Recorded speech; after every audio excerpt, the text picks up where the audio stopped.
সবার উপরে সেই রিয়াদ, তলারিতে আছেন অধিনায়ক নাজমুল হোসেন শান্ত। নাজমুল হোসেন শান্ত যেন বাংলাদেশ দলের আক্ষেপে পরিণত হচ্ছেন আরও একবার। 2022 সালে সিলেট স্ট্রাইকার্সের জার্সিতে দুর্দান্ত ছন্দে ছিলেন রাজশাহী থেকে উঠে আসা এই ক্রিকেটার। বছরটা তার কেটেছিল স্বপ্নের মতোই। এবার 2023 সালের বিশ্বকাপে গিয়েছিলেন সাকিব আল হাসানের ডিপুটি হিসেবে। সেখানেই যেন নিজের ছন্দটা হারিয়ে ফেলেন শান্তর প্রতি ফর্মের শুরু সেখান থেকেই। বিপিএলে ছিলেন না চেনা ছন্দে।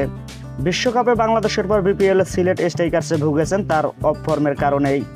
বিশ্বকাপে শান্ত যাচ্ছেন সব অধিনায়কের মধ্যে সবচেয়ে কম স্ট্রাইক রেট নিয়ে। বৈশ্বিক পর্যায়ে শান্তর স্ট্রাইক রেট তো কমেছেই, দেশীয়দের মধ্যে লাজুক অবস্থায় বাংলাদেশের অধিনায়ক।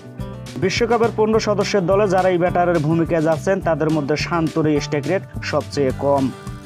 শান্তকে অবশ্য স্বস্তি দেবেন রিজার্ভে থাকা আফিফ হোসেন দ্রব্য, কেবল তার স্ট্রাইক রেটেই শান্তর চেয়ে কম। 2022 সালের পর থেকে শান্তর পরিসংখ্যান রীতিমতো ভয় ধরানো। এ সময় দলের হয়ে সবচেয়ে বেশি টি-20 খেলেছেন তিনি, যেখানে তার গড় 26.64 আর স্ট্রাইক রেট মোটেও 114.41। সারা বিশ্বে ওয়ান ডাউনে নামা অন্য ব্যাটারদের তুলনা শান্ত যে পিছিয়ে, সেটা বুঝতে রকেট সায়েন্স প্রয়োজন হয় না।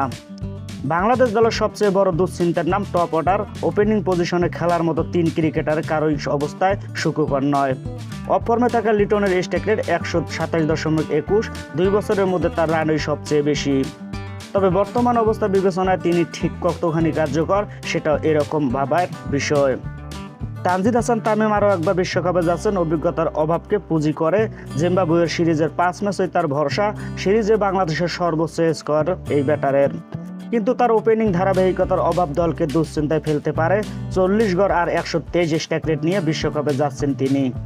সৌম্য সরকার নিজেকে সম্প্রতি অপরিহার্য করে তুলেছেন, তবে অতীত রেকর্ড তাকে খুব একটা সঙ্গ দিচ্ছে না।